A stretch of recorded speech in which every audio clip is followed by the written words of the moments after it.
Hello students, हमारा आज का टॉपिक है सीलिया एंड फ्लैजेला। आप जानते हैं dear students, cilia and flagella जो होते हैं वो माइक्रो ऑर्गेनिजम्स के, जैसे पैरामीशियम है, यूग्लिना है, उनके लोकोमोटरी ऑर्गन्स में इस्तेमाल होते हैं। तो आज हम डिस्कस करेंगे सीलिया और फ्लैजेला और स्पेशली उनके अल्ट्रा स्ट्रक्चर यानी इलेक्ट्रॉन माइक्रोस्कोपिक स्ट्रक्चर में वो सीलिया और फ्लैजेला कैसे दिखते हैं। आज के क्लास में हम ये डिस्कस करेंगे। आइए एक डेफिनेशन देखते हैं, सीलिया और फ्लैजेला क्या होते हैं। Cilia and flagella are hair like outgrowths of cell membrane. इस लाइन से ये पता चल रहा है कि ये जो सीलिया और फ्लैजेला है ये सेल मेम्ब्रेन के आउटग्रोथ्स हैं। नाउ एक एक करके चलते हैं। सबसे पहले cilia are small structures which work like oars. जैसे नाव के पतवार होते हैं उसी प्रकार सीलिया जो है नाव के पतवार की तरह काम करते हैं।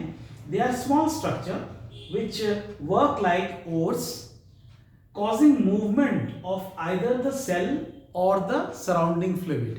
Normally ये aquatic animals में, microscopic organisms में पाए जाते हैं और वहाँ के जो surrounding fluid है उसमें एक तरह से vibratory movement का काम करते हैं ये सीलिया। Hair like structures होते हैं। फ्लैजेला क्या होते हैं? Flagella are comparatively longer। उनकी जो लेंथ होती है सीलिया से कहीं ज्यादा होती है और उनकी संख्या सीलिया से कम होती है। Cilia are much more in numbers, so flagella are comparatively longer and responsible for cell movement. ये एक जनरल आपको डेफिनेशन बताया गया सीलिया और फ्लैजेला क्या होते हैं। आइए हम इसका डिटेल स्ट्रक्चर यानी अल्ट्रा स्ट्रक्चर को स्टडी करते हैं। अल्ट्रा स्ट्रक्चर की अगर हम बात करें, जिसका आप डायग्राम यहां देख रहे हैं, this is the ultrastructure of cilia और फ्लैजेला। आप कह सकते हैं ये एक ट्रांसवर्स सेक्शन है, टीएस है। Electron microscopic structure of a cilium और the flagellum show that they are covered with plasma membrane.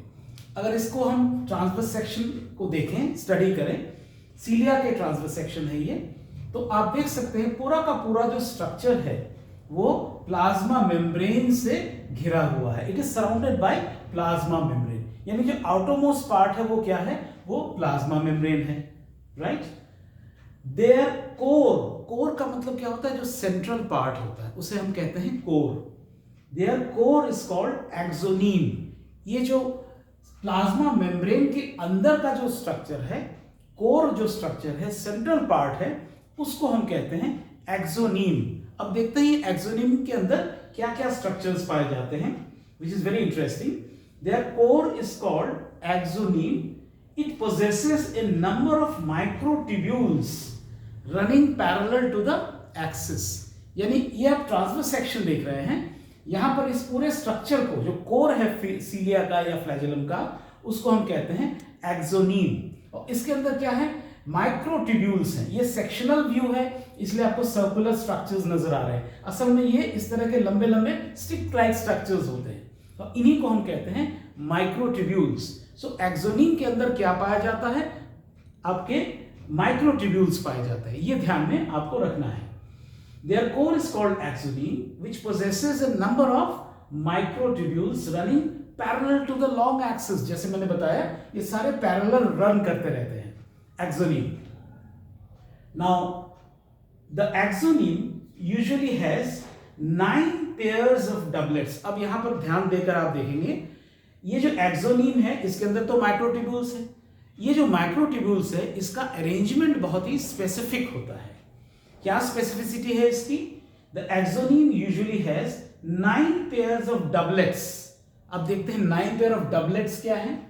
आप देख सकते हैं ये अगर आप काउंट करेंगे तो ये 9 पेयर्स है और एक एक को हम कहते हैं डबलेट्स, क्योंकि दो जो स्ट्रक्चर्स हैं, जो माइक्रोट्यूब्यूल जो हैं, वो पेयर में है। और ऐसे कितने हैं? 9 हैं। सो 9 pairs of the axoneme usually has 9 pairs of doublets. क्योंकि ये दोनों एक कपल में है, पेयर में है, इसीलिए इसको हम कहते हैं डबलेट्स। सो डबलेट्स हैं of radially arranged peripheral microtubules. चूंकि ये एक सर्कुलर स्ट्रक्चर है और इसका जो किनारा है इसको हम पेरिफेरी बोलते हैं, तो इसी पेरिफेरी एरिया में जो आपके माइक्रोट्यूब्यूल्स पाए जाते हैं डबलेट्स के फॉर्म में रहते हैं, तो इनको हम कहते हैं peripheral microtubules. They are also called doublets, right. Now and a pair of centrally located microtubules. तो ध्यान दीजिएगा, एक्सोनीम में दो तरह के माइक्रोट्यूब्यूल्स के सेट्स पाए जाते हैं. एक तो 9 पेयर्स हो गए, उनको आप डबलेट्स कहते हैं, वो पेरिफेरल माइक्रोट्यूब्यूल्स हो गए. और बीच में आप देख सकते हैं centrally located microtubule, that is also of 1 pair, यानी 2 सेंट्रली लोकेटेड माइक्रोट्यूब्यूल्स है. ये और ये सेंट्रल माइक्रोट्यूब्यूल्स कहलाते हैं, राइट. अब देखिए, सच एन अरेंजमेंट ऑफ, ऐसे अरेंजमेंट को, ऐसे specific arrangement of microtubules is known as, such an arrangement of axonal microtubule is known as 9+2 array. ये अक्सर एग्जामिनेशन पॉइंट ऑफ व्यू से बहुत इंपॉर्टेंट है. 9+2 अरेंजमेंट किसे कहते हैं? माइक्रोट्यूब्यूल्स के 9+2 अरेंजमेंट किसे कहते हैं? तो इसी को कहते हैं, यानी एक्सोनीम के अंदर जो माइक्रोट्यूब्यूल्स का अरेंजमेंट होता है वो कैसा होता है? 9+2. 9 क्या हो गए? ये पेरिफेरल माइक्रोट्यूब्यूल्स हो गए, और 2 क्या है? ये सेंट्रल माइक्रोट्यूब्यूल हो गए. Next point, the central tubules are connected by bridges. जो सेंट्रल ट्यूब्यूल है, ये सेंट्रल ट्यूब्यूल है, सेंट्रल माइक्रोट्यूब्यूल है. It is connected by bridges. This is a bridge. It is connected by bridge and that is surrounded by या enclosed by a central sheath. यहां पर आप देख सकते हैं, ये जो सेंट्रल माइक्रोट्यूब्यूल है जो कि ब्रिज, सेंट्रल ब्रिज के साथ कनेक्टेड है, वो अपने में क्या है? एक सेंट्रल शीट के द्वारा सराउंडेड होते हैं, यानी घिरे हुए होते हैं, right. So the central tubules are connected by bridges and is enclosed by a central sheath. Now central sheath is connected to one of the tubules. अब देखिए यहां पर ध्यान से, central sheath is connected to one of the tubules of each peripheral doublets by a radial spoke. अब देखिए, ये जो हमारा सेंट्रल शीट है, this is the central sheath. ये जो रेडियली अभी आपने जो पेरिफेरल माइक्रोट्यूब्यूल्स देखा उसके साथ कनेक्टेड होते हैं. ये देखिए, ये कनेक्शन, ये कनेक्शन, ऐसे 9 कनेक्शंस हैं बाय रेडियल स्पोक. जैसे तीली होती है साइकिल की, उसी प्रकार रेडियल स्पोक के द्वारा ये कनेक्टेड होते हैं. ये कनेक्शन किसके किसके बीच में हो रहा है, इसको ध्यान में रखिएगा. सेंट्रल शीट जो कि सेंट्रल माइक्रोट्यूब्यूल का आप कह सकते हैं कवरिंग है, उसके साथ कनेक्शन हो रहा है किसका? पेरिफेरल माइक्रोट्यूब्यूल्स का. किसके द्वारा? रेडियल स्पोक के द्वारा. इसको आप ध्यान में रखिएगा. Thus there are 9 radial spokes. 9 radial spokes है, आप देख सकते हैं 9 रेडियल स्पोक्स है. क्यों? क्योंकि ये जो आपके पेरिफेरल माइक्रोट्यूब्यूल्स हैं उसके साथ कनेक्शन हो रहा है किसका? सेंट्रल शीट का. तो ये ध्यान में रखेंगे. Tubules, central sheet is connected by to one of the tubules of each peripheral doublets by a radial spoke.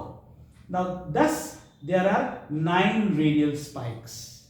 So the peripheral doublets, next point क्या है? The peripheral doublets are also connected by linkers. यहां पर आप ध्यान रखिएगा, जो peripheral microtubules हैं, ये पेरिफेरल माइक्रोट्यूब्यूल्स हैं और ये किससे कनेक्टेड हैं? Interdoublet bridge, which is also called linkers. Interdoublet bridge क्यों नाम पड़ा? क्योंकि ये जो डबलेट्स हैं, इन दोनों डबलेट्स को ये ब्रिज ज्वाइन करते हैं, इसीलिए इसका नाम पड़ा है interdoublet bridge, and this is known as linkers. So both the cilium and the flagellum emerge from the centriole-like structures called basal bodies. अगर हम ओरिजिन की बात करें तो सीलिया और फ्लैजेला, ये सेंट्रियोल लाइक स्ट्रक्चर्स, आपको पता है एनिमल सेल में सेंट्रोसोम्स होते हैं, उसके अंदर सेंट्रियोल पाए जाते हैं. तो centriole like structures basal bodies से ये ओरिजिनेट करते हैं. कौन? सीलिया और फ्लैजेला. तो ये जो स्ट्रक्चर है, आज आपने देखा आज के क्लास में, ये जो स्ट्रक्चर है ये ट्रांसवर्स सेक्शनल व्यू है, which is an ultra structure of सीलिया and flagella. क्योंकि ये बहुत ही माइन्यूट स्ट्रक्चर होते हैं, इसीलिए इनका अल्ट्रा स्ट्रक्चर बहुत ही इंपॉर्टेंट हो जाता है, क्योंकि हमें ये देखना है कि सीलिया और फ्लैजेला का जो कॉम्पोजिशन है, किन किन चीजों से मिलके बना है सीलिया और flagella. So this is all about today's class. मेरे चैनल को आप ज़रूर सब्सक्राइब कीजिए, शेयर कीजिए और लाइक कीजिए। Thank you very much.